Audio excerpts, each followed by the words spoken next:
반갑습니다, 여러분. 오늘도 예배하러 나오신 여러분들의 삶과 가정 그리고 사업장에 하나님의 은혜와 은총이 날마다 풍성하게 넘치기를 주님의 이름으로 소망합니다. 예수님께서는 예수님의 제자들의 제자됨의 원리, 어떻게 제자가 될 수 있는가에 관하여 이렇게 말씀하셨습니다. 마가복음 8장 34절입니다. 마가복음 8장 34절. 무리와 제자들을 불러 이르시되 누구든지 나를 따라오려거든 자기를 부인하고 자기 십자가를 지고 나를 따를 것이니라. 쉽게 말하면 예수님의 이 말씀은요, 성도된 우리에게 주어진 자기 십자가가 있다라는 것입니다. 저와 여러분들 모두가 우리에게 맡겨진 십자가가 있다는 말입니다. 그런데 참 안타까운 것은요, 많은 성도들이 신앙생활을 한다고 하면서 나에게 주어진 자기 십자가가 무엇인지를 모르고 망각하고 살아갑니다. 사랑하는 여러분, 오늘 이 시간 예배하시는 여러분들, 말씀 들으시는 여러분들은 내 앞에 놓여진 자기 십자가가 무엇인지 알고 계십니까? 그렇다면 혹시 그 십자가를 지고 예수님과 함께 동행하고 계신가요? 많은 성도들이 제가 말씀드린 것처럼 성도라는 이름은 가졌지만 자기 십자가가 무엇인지를 모르고 살아갑니다. 그러니까 자기 십자가를 지고 예수님을 따라갈 수가 없는 것입니다. 그저 그냥 하루하루를 살면서 여기서 치이기도 하고 저기서 치이기도 하고 뭔가 힘든 것 같기는 한데 주님을 향한 그 십자가의 열매를 맺지 못한 채 살아가는 그러한 사람들이 참 많이 있습니다.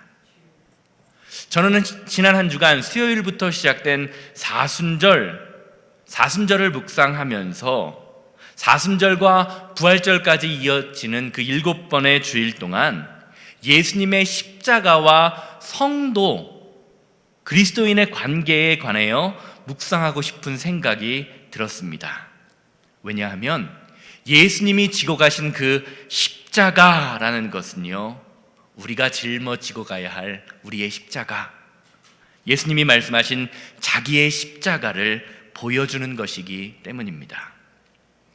그래서 예수님께서 십자가에 달리셔서 돌아가시면서 하신 이 7개의 말씀, 우리는 그것을 가상칠언, 십자가 위에서 말씀하신 7개의 메시지라고 하는데, 매주마다 이 7마디의 하나하나를 살펴보면서 묵상하면서 예수님께서 우리에게 십자가 위에서 말씀하신 우리의 십자가는 과연 무엇인지를 한번 살펴보고자 합니다.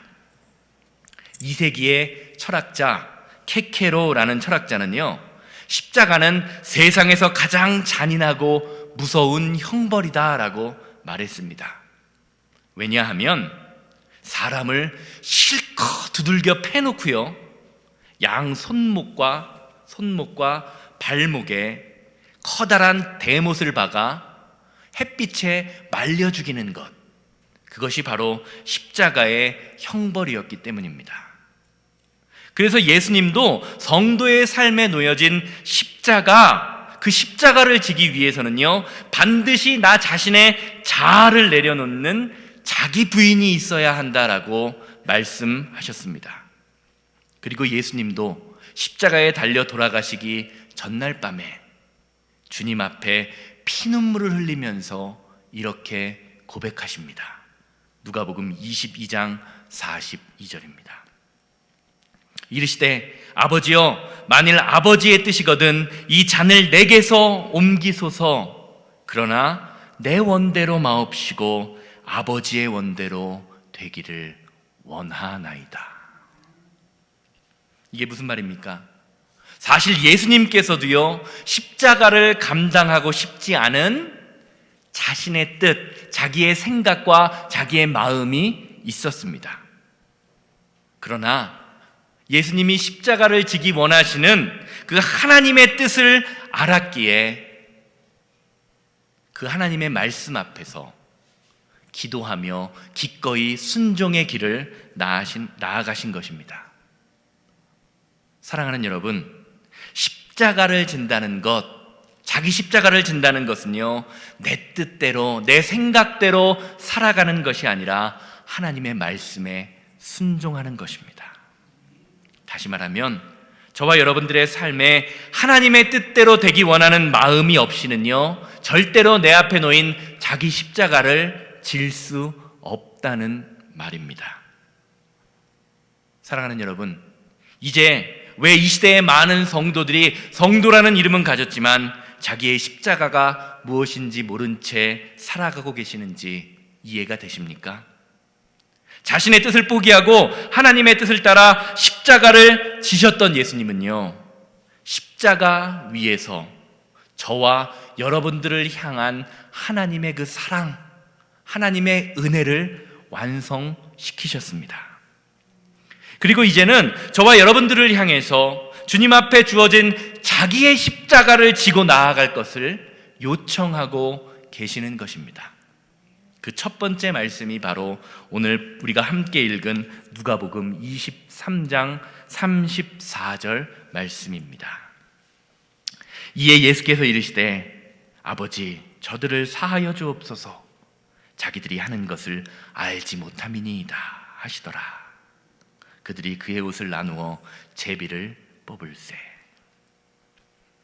예수님이 십자가에 달려 돌아가실 때 많은 유대인들은요, 십자가 위에 달려 피 흘리시는 예수님을 비웃습니다. 로마 군인들은 예수님의 옷자락을 하나라도 더 가지려고 제비를 뽑았다고 오늘 말씀은 이야기합니다. 그런 상황 속에서 극심한 십자가의 고통 가운데에서 예수님은 그들을 향하여 이렇게 기도하신 것입니다. 아버지 저들을 사하여 주시옵소서. 자기들이 하는 것을 알지 못하기 때문에 저들이 지금 저러고 있습니다. 예수님께서는 산상수훈의 말씀을 통해서 어떤 말씀을 하십니까? 너희 원수를 사랑하며 너를 박해하는 자들을 위해 기도하라 라고 말씀을 하셨는데, 예수님께서는 자신 앞에 놓인 십자가 앞에서 자신이 하신 말씀을 친히 지키고 계시는 것입니다. 아니, 예수님께서는 지금 자기를 십자가에 못 박는 사람들을 하나님의 이름으로 용서하고 계실 뿐만이 아니라 오히려 변호해주고 계십니다. 지금 나를 못 박는 저 사람들이 자신의 하는 일이 어떤 일인지를 모르기 때문에 저렇게 행하고 있는 것입니다. 그러니까 반드시 용서해 주셔야 합니다 라고 말씀하십니다. 유대인들은요, 자신들의 죄가 무엇인지 모르고 자신들이 행하는 일이 무엇인지 모르고 예수님을 십자가에 못 박고 있습니다. 그런데 문제는요, 자신들이 지은 죄가 무엇인지 모른다고 해서 그 죄가 그냥 없어지는 것이 아니라는 것입니다. 하나님의 말씀을 어긴 죄, 예수님을 십자가에 못 박은 죄의 대가가 지옥이라는 사실은 알고 지었건 모르고 지었건 변함이 없습니다. 신실한 청교도 목사이며 아메리칸 인디안을 선교했던 조나단 에드워드는요, 지옥에 관해서 이렇게 이야기합니다. 그의 글에서 이렇게 이야기해요. 만약 사람들에게 지옥을 1분만이라도 보여준다면 세상에서 죄를 지을 사람은 아무도 없다. 1분만 지옥을 보여줘도요, 이 세상에서 하나님 말씀대로 살지 않을 사람이 없다는 것입니다. 사랑하는 여러분, 사람들, 저와 여러분들이 하나님의 뜻을 어기고 죄를 짓는 이유는요, 죄의 결과가 무엇인지를 정확히 믿지 못하고 알지 못하기 때문입니다. 지옥이라는 것이 먼 남의 나라 이야기, 내 얘기가 아니라 다른 사람의 이야기라고 생각하고 있기 때문입니다. 그러나 예수님께서는 회개하지 않는 이스라엘 백성들을 보시면서 이렇게 증거하십니다. 마태복음 23장 33절 보세요. 뱀들아, 독사의 새끼들아, 너희가 어떻게 지옥의 판결을 면하겠느냐? 사랑하는 여러분, 누가 뱀들이며 누가 독사의 새끼들입니까? 혹시 하나님의 뜻대로 살지 못하고 하나님께 온전히 예배하지 못하는 저와 여러분들이 뱀과 독사의 새끼들은 아닙니까? 사실 따지고 보면 오늘 예배를 드리는 저와 여러분들이 예수님을 십자가에 못 박은 사람들입니다. 왜냐하면 우리가 살면서 저지른, 알고 저지르고 모르고 저지른 그 수많은 죄 때문에 예수님께서 십자가에 달려 돌아가셨기 때문입니다. 하나님 앞에서 고개 빳빳이 쳐들고 하나님의 눈을 바라보며 떳떳이 서 계실 수 있는 분 여기 몇 분이나 계십니까? 한 분이라도 계십니까? 사실 우리 모두가 다 예수님을 십자가에 못 박은 죄인 아닌가요? 그러기에 예수님께서 십자가에 달려 돌아가시면서 하신 이 말씀, 아버지 저들을 사하여 주시옵소서라는 이 말씀은요, 당시에 예수님을 십자가에 못 박은 유대인들에게만 하는 말뿐이 아니라 오늘 이 시간, 오늘 예배하는, 오늘 말씀을 들으시는 저와 여러분들을 향한 용서의 메시지라는 것을 우리는 이 말씀을 보면서 기억하고 따라야 할 것입니다. 예수 그리스도의 십자가의 보혈을 인하여 저와 여러분들이 죄사함을 받았습니다. 믿으십니까? 예수 그리스도의 십자가의 보혈의 능력 때문에 우리는 구원을 받고 하나님의 자녀로 살아갈 수 있는 것입니다. 믿으십니까? 이런 점에서 성도는요, 예수님의 십자가 안에서 날마다 주님이 주시는 새날을 살아가는 사람입니다. 이 십자가의 은혜가 저와 여러분들의 삶 가운데 하루하루 생활 가운데 있어야 하는 것입니다. 신앙생활은 우리의 삶에서 십자가의 은혜가 미치는 그런 삶이기 때문입니다. 어느 초등학교 교사가요, 이런 시 한 편을, 아마 크리스찬이었던 것 같아요, 이런 시 한 편을 지었다고 합니다. 제가 읽겠습니다. 수업이 끝났다. 그 아이는 떨리는 입술로 내 책상 앞에 왔다. 선생님, 새 종이가 있나요? 이번 건 망쳤어요. 나는 온통 얼룩진 종이를 받고 깨끗한 새 종이를 주었다. 그리고 그 아이의 지친 마음을 향해 속삭였다. 얘야, 이번엔 더 잘해보렴. 하루가 끝났다. 나는 떨리는 마음으로 보호자 앞에 나아갔다. 주님, 새 날이 있나요? 오늘은 망쳤어요. 주님은 온통 죄로 얼룩진 내 날을 받고 깨끗한 새 날을 주셨다. 그리고 나의 지친 마음을 향해 속삭이셨다. 얘야, 내일은 더 잘해보렴. 사랑하는 여러분, 여러분들이 살아가시는 오늘의 하루, 그리고 어제는 과연 어땠습니까? 주님이 보시기에 칭찬할 만큼, 주님이 보시기에 잘했다고 할 만큼 잘 살고 계십니까? 혹시 참 잘 살고 싶었는데, 하나님 뜻대로 똑바로 살고 싶었는데, 내 의지와는 상관없이, 하나님 뜻과는 상관없이 죄로 망쳐진 삶, 미움으로 망쳐진, 미움으로 완전히 깨어진 삶을 살고 계시지는 않았습니까? 그러면 이렇게 죄에 물든 저와 여러분들에게 정말로 필요한 것은 과연 무엇일까요? 우리가 그토록 원하는 돈입니까? 명예입니까? 남들보다 많이 배우는 것입니까? 건강입니까? 아니면 예수님이 하셨던 그 말씀, 아버지 저들의 죄를 사하여 주시옵소서라고 말씀하시면서 우리를 용서하신 십자가의 사랑입니까? 사랑하는 여러분, 저와 여러분들에게 새 삶의 소망, 새 날의 소망이 주어지는 것은요, 전적으로 십자가에서 저와 여러분들의 죄를 완전히 용서하신 그 십자가의 보혈의 능력, 십자가의 그 사랑 때문임을 기억해야 합니다. 예수님의 십자가의 용서가 없었다면 저와 여러분들은 불타는 지옥을 향해 달려갈 수밖에 없는 죄로 물든 부족하고 연약한 존재이기 때문입니다.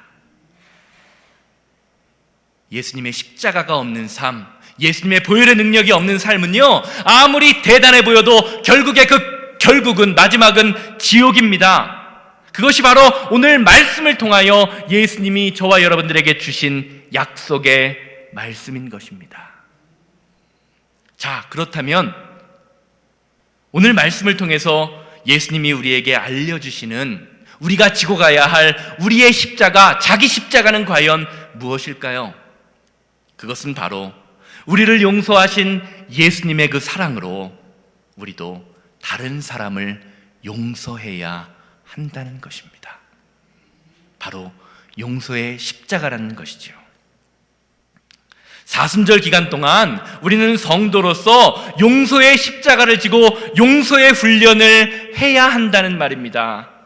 아버지, 나를 미워하는 사람, 나에게 상처 준 사람, 나에게 손해를 끼친 사람을 진심으로 용서할 수 있는 십자가의 사랑을 나에게 허락하여 주시옵소서.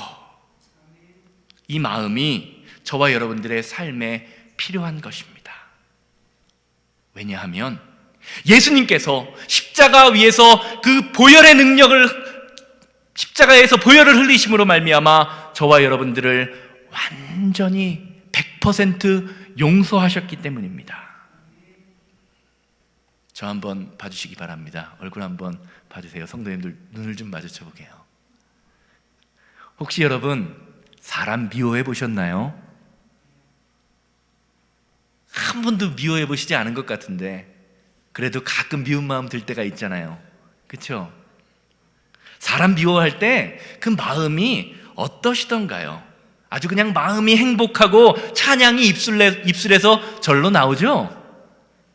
기도가 그냥 막 술술 풀려 나오는 것 아닙니까?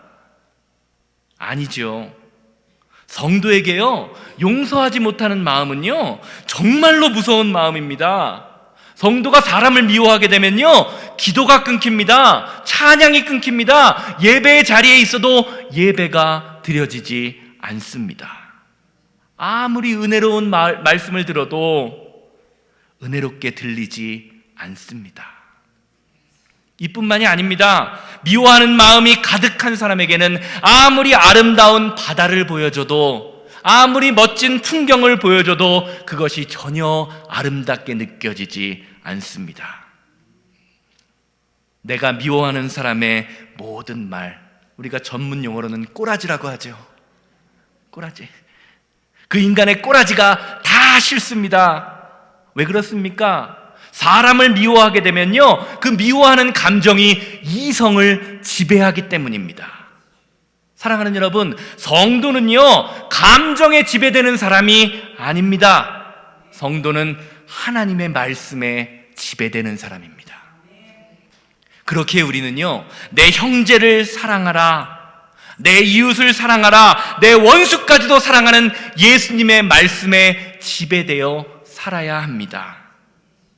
예수님의 말씀을 따라서 원수처럼 꼴보기 싫은 그러한 사람도 십자가의 은혜로 용서해야 한다는 말입니다. 십자가의 은혜로 그를 위하여 기도하는 사람이 되어야 합니다. 주님이 가르쳐 주신 기도를 보면요, 이런 구절이 나옵니다. 주기도문 너무나 잘 알죠. 우리가 우리에게 죄 지은 자를 사하여 준 것 같이 우리의 죄를 사하여 주시옵소서. 우리는 종종 주기도문에서 예수님이 말씀하신 이 용서에 관한 구절을 보면서 종종 오해할 때가 있어요. 이 말씀을 본문 그대로 받아들여서요, 내가 이 땅에서 다른 사람, 내 이웃, 내 원수를 용서해야만 하나님께서도 나의 잘못을 용서해 줄 것이다 라고 해석할 때가 있습니다. 쉽게 말하면 하나님의 용서를 하기 위한 조건이 내가 다른 사람을 용서해야 하는 그 조건적인 용서라고 생각하는 것입니다. 그런데 성경은요, 그렇게 말씀하고 있지 않습니다. 하나님의 용서를 이야기할 때 무슨 조건을 걸고 용서하지 않으세요. 로마서 5장 8절 보시기 바랍니다. 로마서 5장 8절. 우리가 아직 죄인 되었을 때에 그리스도께서 우리를 위하여 죽으심으로 하나님께서 우리에 대한 자기 사랑을 확증하셨느니라. 성경은 우리가 예수님께, 하나님께 무엇인가를 잘해서 용서하신 것이 아니라 우리의 죄된 모습 그대로를 사랑하시고 우리가 아직 죄인 되었을 때에도 그 죄를 용서하기 위하여 십자가에 달려서 우리를 향한 그 사랑을 보여주셨다고 말하고 있습니다. 그리고 십자가에서 완전한 용서의 본을 보여주시면서 저와 여러분들에게도 용서의 십자가를 지라고 말씀하고 계시는 것입니다. 이런 점에서 주기도문이 가르쳐주고 있는 우리가 우리에게 죄 지은 자를 사하여 준 것 같이 우리의 죄를 사하여 주시옵소서라는 이 말씀은요, 우리가 다른 사람을 용서할 때 비로소 내 자신이 하나님께 용서받았구나라는 것을 진심으로 깨닫게 된다라는 말씀입니다. 쉽게 말하면 용서가 그만큼 어렵다는 겁니다. 용서의 십자가를 지는 것이 우리가 살아가면서 너무나 하기 싫은 일이라는 것입니다. 사랑하는 여러분, 다른 사람을 용서하고 싶은 마음, 용서하려는 생각을 마음에 품어보신 적이 있으십니까? 관계가 깨어졌을 때, 나에게 해코지를 했을 때, 나에게 상처를 주었을 때 그러한 마음을 품어보신 적이 있으신가요? 어떠십니까? 내가 오늘부터 저 인간의 꼬라지를 좀 보고 용서해야겠다라는 마음을 먹는다고 그때부터 용서가 되시던가요? 아니죠. 아무리 용서하려고 마음 먹어도 마음 한구석에, 저 한구석부터 그런 생각이 들어요. 왜 나만 손해봐야 되지? 왜 저 인간은 변하지 않는데 내가 용서해야 되지? 라는 생각에 기도하려고 해도 우라가 치밀어 오릅니다. 우라가 치밀어요. 용서하고 싶은 마음이 눈꼽만큼도 생기지 않습니다. 어린 아이들도 그래요. 저희 집에서 저희 애들 둘이 싸우고 막 울음소리가 나서 씩씩거리고 있을 때 저와 제 아내가 저희 아이들을 불러놓고 왜 싸웠는지 이야기를 들은 다음에 서로 화해해라, 미안하다고 이야기해라, 용서해라 라고 이야기를 하면요, 아이들이 꼭 이런 말을 해요. 희정이는 유정이가 라고 이야기하고요, 유정이는 유정이가 언니가 서로 그 말을 번갈아 가면서 합니다. 사랑하는 여러분, 조그만 아이들도요, 용서하는 것 힘들어해요. 어려워해요. 그렇기에 예수님은요, 십자가의 첫 번째 말씀으로 저와 여러분들에게 용서의 십자가를 말씀하고 계시는 것입니다. 그리고는 용서에 대한 힌트를 주고 계세요. 어떻게 하면 우리가 다른 사람을 용서할 수 있을까? 그것은 바로 마지막 말씀, 아버지 저들을 사하여 주시옵소서, 자기들이 하는 것을 알지 못합니다 라고 하신 말씀에 그 정답이 있습니다. 방금 말씀드린 것처럼요, 살다 보면 우리가 아무리 용서하려고 해도 용서가 쉽게 되지 않습니다. 용서하려고 하나님 앞에 무릎 꿇어도요, 내가 받은 상처와 그 말, 그 상황이 자꾸 떠오릅니다. 그때 예수님이 오늘 본문 말씀에서 알려주신 대로 기도해 보시기 바랍니다. 아버지, 저 사람이 지금 자기가 하는 행동을 알지 못해서 그래요. 용서할 수 있는 마음을 주세요. 저 인간이 자기가 하는 일을 몰라서 그랬구나, 아직 인격적으로 신앙적으로 성숙하지 않기 때문에 그러는 거구나 라고 생각하시면서 주님이 주시는 십자가의 은혜를 떠올려 보시기 바라요. 그러면서 또 한 가지 생각해야 할 것이 있습니다. 나 자신을 돌아보는 거예요. 이렇게 다른 사람을 용서하기 힘든 나는 과연 주님께 용서받을 만한 자격이 있는 사람인가? 사랑하는 여러분, 우리가 마음속에 용서 없이 하나님을 예배하고 전도하고 기도하는 것은요, 다 헛된 일입니다. 제가 그러는 게 아니에요. 성경 말씀에서 그렇게 이야기하고 있습니다. 왜냐하면 예수님이 완성하신 십자가의 사랑과는 전혀 상관없는 예배, 기도, 찬양이기 때문입니다. 그래서 예수님은 마태복음 5장 23절 24절에서 이렇게 증거하십니다. 그러므로 예물을 제단에 드리려다가 거기서 내 형제에게 원망을 들을 만한 일이 있는 것이 생각나거든. 어떻게 하라 그러죠? 예물을 제단 앞에 두고 먼저 가서 형제와 화목하고 그 후에 와서 예물을 드려라. 사랑하는 여러분, 예배보다 화목이 우선입니다. 예배보다 용서가 우선이라는 말입니다. 왜냐하면 예수님이 말씀하신 것처럼 우리의 삶이 땅에서 풀릴 때 하늘에서 풀리기 때문입니다. 이런 점에서 예수님께서 우리를 용서하시고 저와 여러분들에게 용서의 십자가를 지라고 말씀하시는 것은 우리를 하나님의 자녀로서 온전히 살게 하시고 우리를 온전히 구원하시기 위한 하나님의 계획인 것입니다. 그러므로 성도는 예수님이 십자가에서 완전히 용서하신 용서의 십자가를 지고 이 세상을 살아갈 때 이 땅에서 온전한 구원의 기쁨을 누릴 수 있습니다. 우리가 믿는 예수님, 그 예수님의 이름의 뜻이 무엇인지 아십니까? 예수라는 이름의 뜻은요, 자기 백성을 구원할 자, 자기 백성을 죄에서 구원할 자다라고 마태복음 1장 21절에서 이야기해 줍니다. 이처럼 예수님은요, 자기의 이름처럼 우리가 아직 죄인 되었을 때 우리를 처음 만나 주십니다. 우리가 예수님을 알지 못해서 예수님을 무시하고 예수님을 거부하는 원수처럼 행동했을지라도 원수를 사랑하라라는 그 자신의 말씀을 저와 여러분들을 향해서 스스로 실천하셨습니다. 그래서 우리는 그 십자가의 용서로 성도라는 이름을 가졌고요. 성도라는 이름을 가졌기에 예수님과 함께 동행할 수 있는 그 은혜를 허락받았습니다. 자, 그렇다면 이제 용서받은 우리, 주님 앞에서 성도의 삶을 살아야 하는 저와 여러분들이 예수님이 저와 여러분들에게 말씀하시는 용서의 십자가를 지고 가야 하지 않겠습니까? 사람들은요, 좋은 사람을 만나고 싶어 합니다. 멋진 사람을 상대하고 싶어 합니다.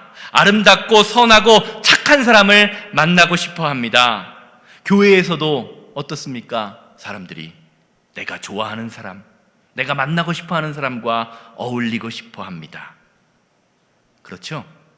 아닌가요? 그런데 혹시 우리가 신앙생활을 하면서 내 마음속에 내 마음에 드는 사람, 내가 좋아하는 사람과 만나고 싶은 마음만 있다면 교회와 친목회가 다른 것이 무엇입니까?